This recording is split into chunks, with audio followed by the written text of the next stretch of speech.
Hello, everyone. This is Suzanne Lie, and we're going to have another story of ascension, of how is your ascension going. And today we have Monika with us, and she is going to talk a bit about her process. And as usual, we're going to start off at that place where we feel like all is lost, and we just have to let go. And then what happens when we let go, and how that invites this new version of ourselves to step in. So, Monika, you said that something happened with you a few years ago. That was your letting go point. Can you talk a little bit about that? Yes. So this process has started quite a few years ago, and I didn't know what was happening. Nothing worked in my life, and I wasn't moving forward with anything. I wasn't feeling great, and everything was falling apart. And things which used to work, they just didn't work anymore. And this wasn't changing unless I started looking inside, unless I started doing the inner work, and following the path of that inner development, and being disciplined to this.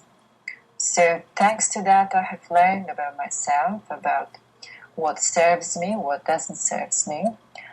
This meant many changes in my lifestyle.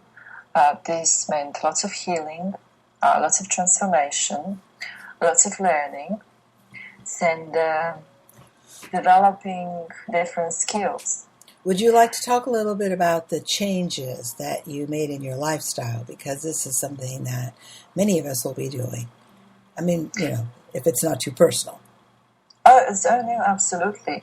I'm delighted to share. So I used to enjoy eating and drinking everything in my life. And sometimes I wasn't feeling that good, the energy wasn't that great. I was just having an ordinary life. And as I started doing energy work, different practices, meditation, hypnosis, so my body started changing, and it started reacting to certain foods, toxins. So about 3 years ago, I stopped eating meat.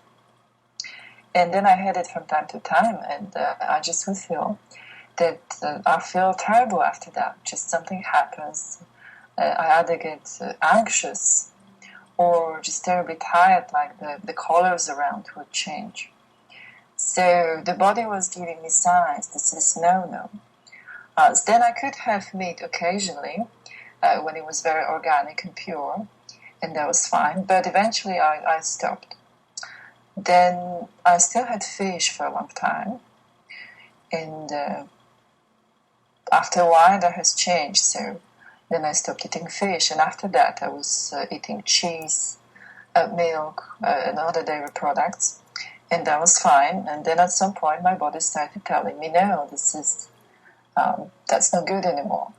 So I stopped having processed food, food which contains artificial additives, toxins, processed sugar. And my body started becoming more and more sensitive. So that was a progress, it was a process. But also with this came understanding how really, really the food affects us. Not just what we put into our body, but the intention with it.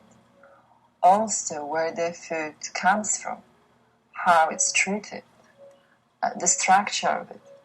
So this has moved to more and more subtle levels. And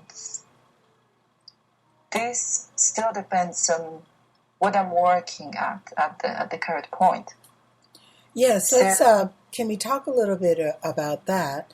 Because our bodies are definitely changing, and our eating patterns are definitely changing, and then our body changes along with our eating patterns, and different people have different experiences. So, not everybody needs to give up some of the things that you chose to give up, but that was just what your body said. So it's really about listening to our own bodies, isn't it? Yes, absolutely. Yes. So changing into alkaline lifestyle, it was purely from sensing what the food does to my body in particular. Mm-hmm. And I had a colleague with whom it happened that both of us started making these changes, and he had different responses. So he needed different foods, and I needed different ones. His patterns would have been different, and mine were different. So it was absolutely about following, listening to the body. Yes, thank you. Mm-hmm. With this, I developed this another sense, is the sense of food being absorbed into the body. Mm. And with this, I started picking up what effect the food has on the brain, on different organs, on the mood. And with this, I have learned that this greatly affects the emotional state of being. Mm-hmm. So I've learned that the brain it was almost as the brain had some buttons. And if I had put food which wasn't providing the source energy, which wasn't in agreement with my body, it would be like putting some emotional buttons. Mm-hmm. So this is how my body really pushed me to make these changes. Thank you for sharing. That's really interesting. And that is part of our major transmutation, for our bodies are really changing. So what else? Has your life gone into different areas since you've made these transitions? Yes.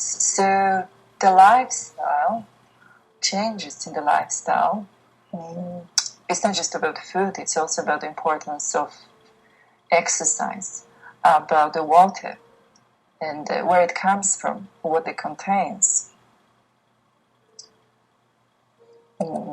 It has also changed the dynamics of my connection with my higher self. So as I became more and more alkaline, this connection has expanded. And this resulted also in me moving towards working with the retreats. So this is what I'm developing at this time. So with the locations in Egypt. It happened that I spent weeks in Egyptian oasis. That must have been an amazing experience. It's been fabulous. And the oasis is it's such a pure environment. So when I was there for weeks, the body has changed. My sensitivity has changed.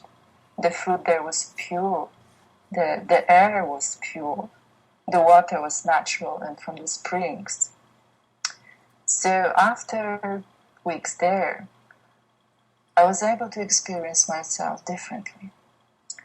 So here came the understanding about the power of nature. It's the power of pure environment. And how much more can happen when we spend time in such an environment? How much our psychic abilities can expand. How much more we can connect with ourselves. So when we put ourselves in a harmonious environment, we bring ourselves back into the harmony. And we are able to expand.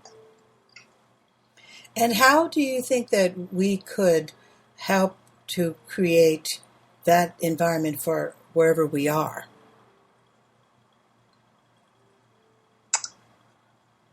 Well, when we live in the cities, it is about expanding our awareness and about expanding our consciousness. But it does require lots of changes in a lifestyle, which requires dedication. So when I got back from weeks in the oasis, living in London, I was able to feel the kitchen appliances radiating, or the walls radiating, or I could feel the Wi-Fi. Mm-hmm. And I could feel how this affects her. Having said that, we can adapt to this, but to truly, truly look after our bodies, I see it as it is necessary to be more active in the cities, to spend time in nature as much as we can, even if it is a park or if it's going for a day trip or a weekend. Right. I really agree with that. I think as we just going into, if we have a yard or in a park, but just being around plants and being around animals and taking our little patch of land, whatever it is, to even if it's an apartment and we just have plants inside of our apartment, maybe we have a cat inside of our apartment, but we are each kind of creating our own little environments, aren't we? Yes.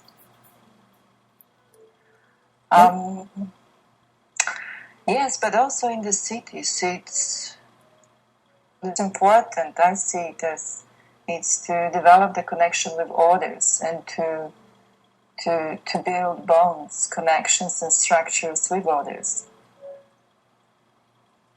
And how do you do that? How do you develop that relationship with your organs and with your bones? I mean, that's really beautiful, because then as we start really transmuting into our light body, we're very aware of that situation.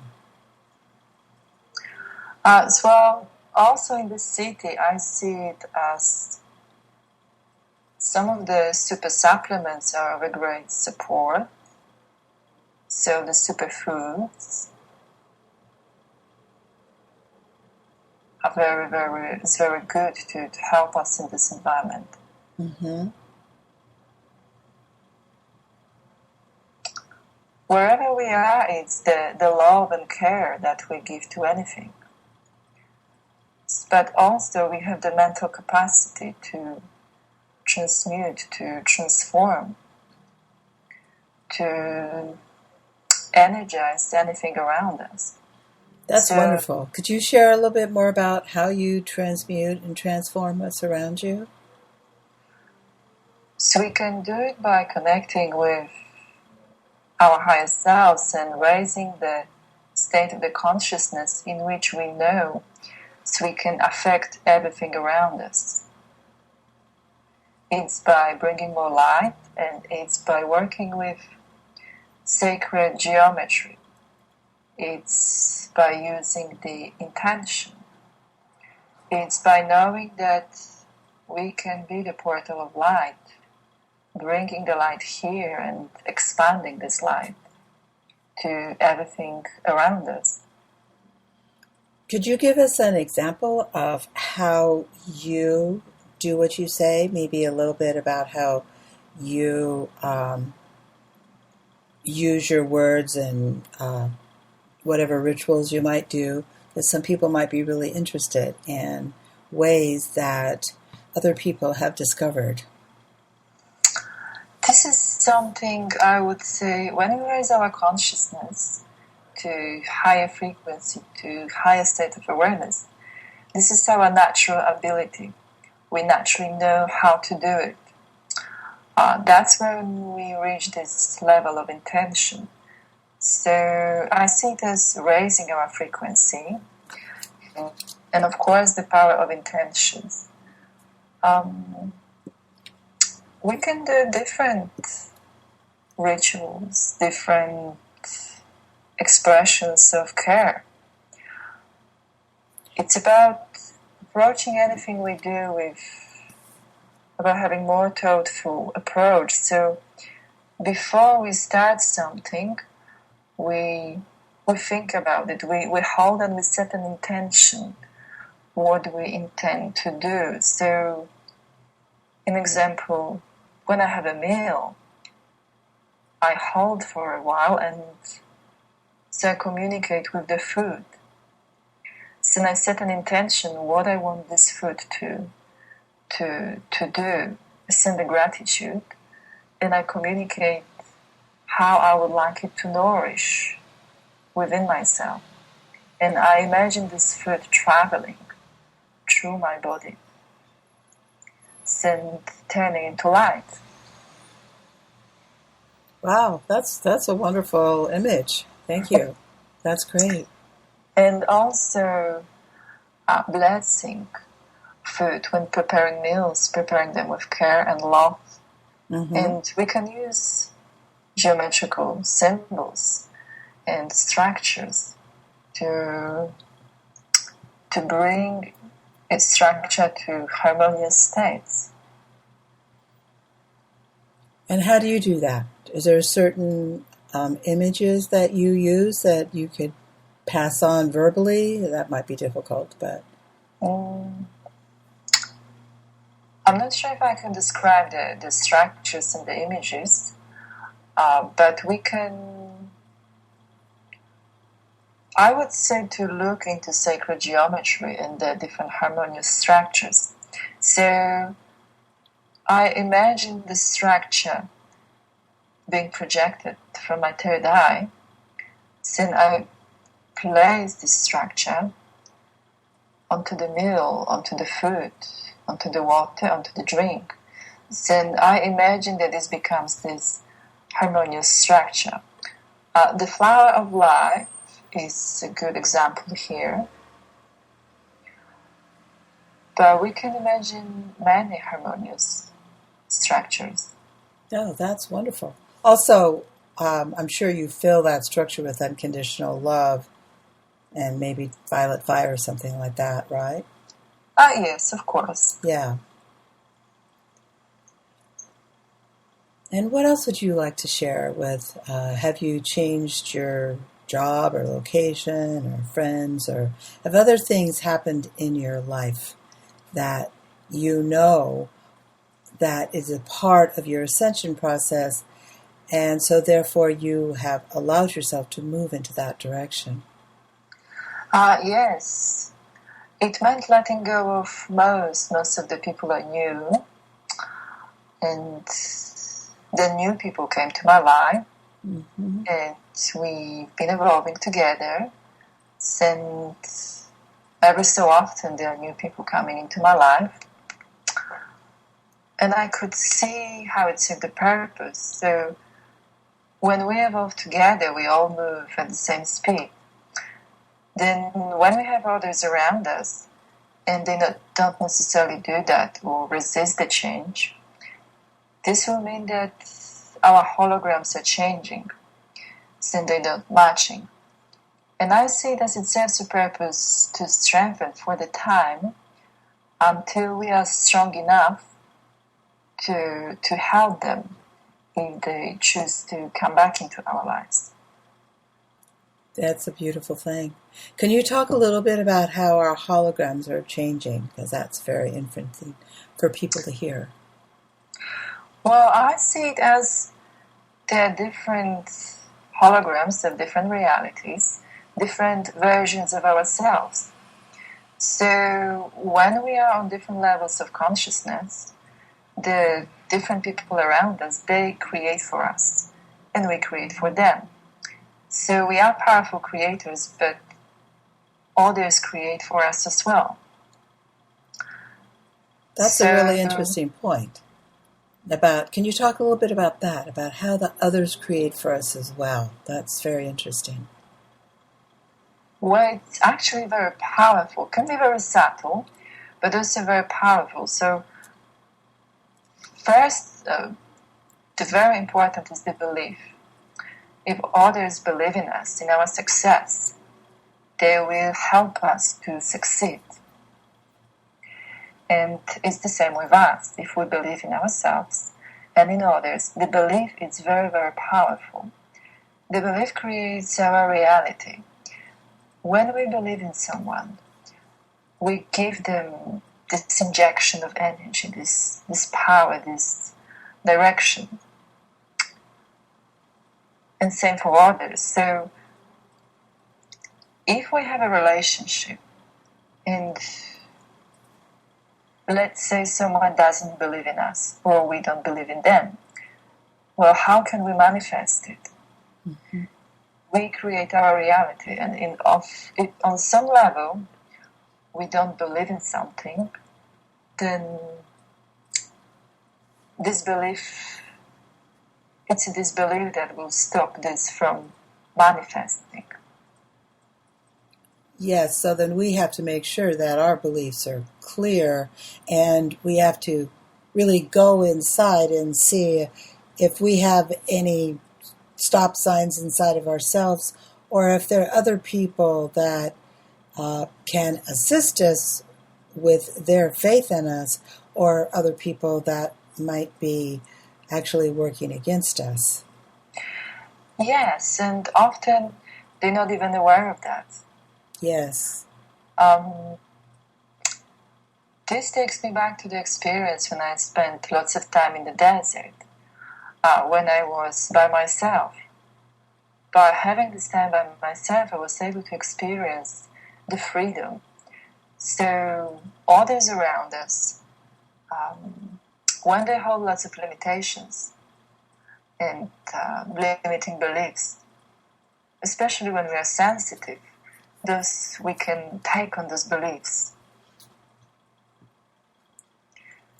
So can you help people to differentiate between when they are feeling something coming inside of themselves and feeling something that's coming from somebody else? Mm-hmm. Well, we have the intuition, so we have the navigation system. Now, in my case,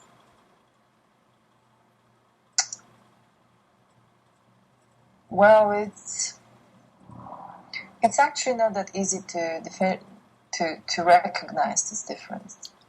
Yes, I would agree with you on that one. Especially if we are sensitive, we can absorb others' beliefs. But we have the signs we can read from the reality around us. So we can notice how we feel around others. Is this something that only happened in others? And sometimes others will be there to show something in us, to show us the triggers or the strengths. So if it is a trigger, then it's something inside us, but it doesn't have to always be this way. So how can we change those triggers? We change these triggers by going deep inside and changing that us on the subconscious level, by changing the drivers, by changing the frequency and raising the frequency. Great, thank you. That's great. So did you have anything else that you wanted to add about your process? I would like to... Okay, so something else when you ask me how to recognize. It's about using the joy. When something brings us joy, this is when we can experience freedom and joy and high frequencies. So if we don't feel like doing something, it just doesn't feel right. Whoever we meet, it might be the things we used to do with people, but we don't bother anymore. They don't bring us joy. Then maybe it's the frequency, the environment that we're just not that compatible with anymore.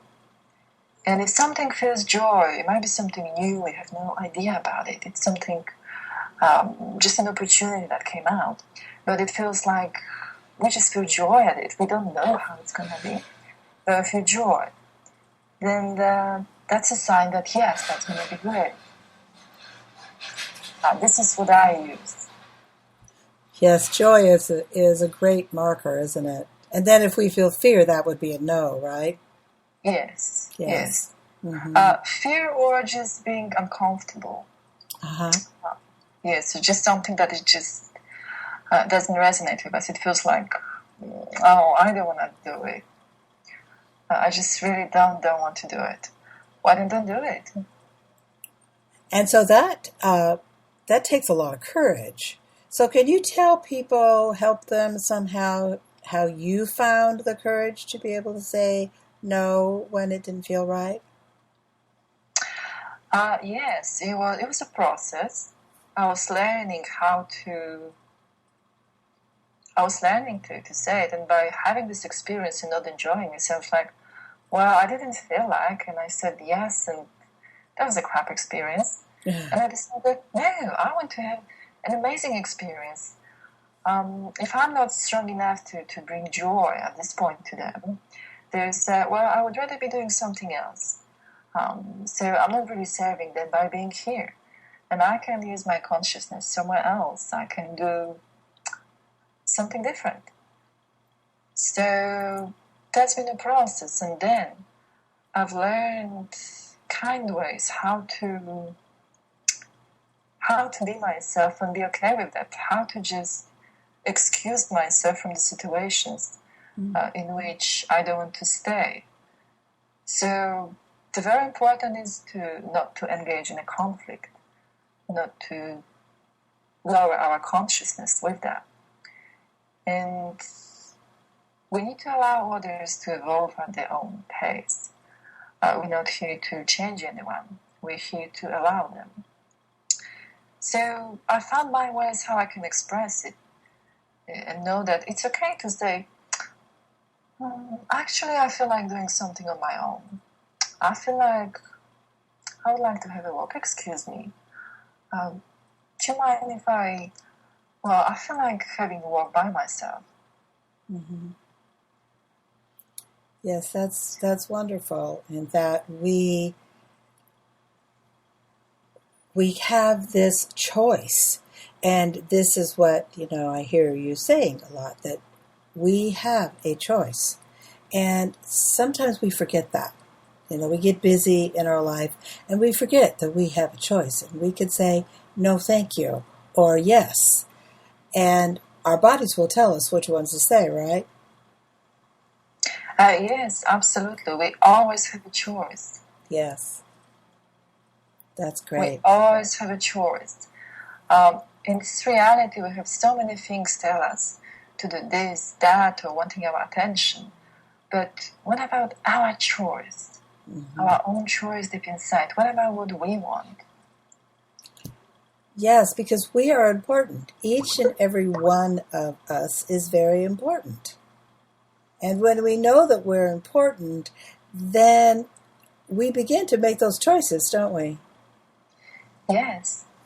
And it's by the experience that we learn. So the choice we make, we learn how it was, and we examine on what basis did we make that choice.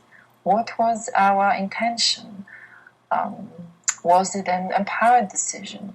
What is a decision out of care? What is a decision out of love? What is a decision out of passion?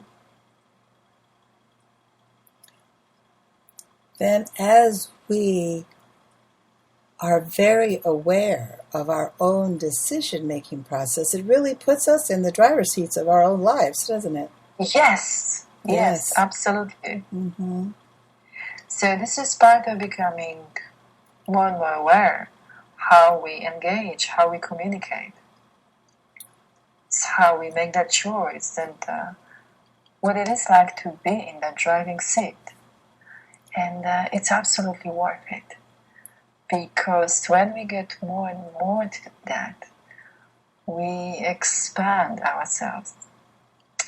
And here I would like to share the beauty of discovering what we can do with our imagination, and why it is important to develop our imagination. Because when we engage with our imagination, we go straight inside into ourselves, into our mind. So we switch off from everything what's around, and we look inside. and we examine what's there. And when we look inside ourselves, we take the power back to ourselves. And when we engage our imagination, so we can quickly change our frequency, so we can quickly change the state of our consciousness. That's a beautiful summary for this whole discussion, and I really appreciate being able to talk with you. And we've spoken with Monika, and thank you so much for joining us. And thank you for inviting. And have a great day, all of you that are listening. Bye-bye. Thank you. Bye-bye.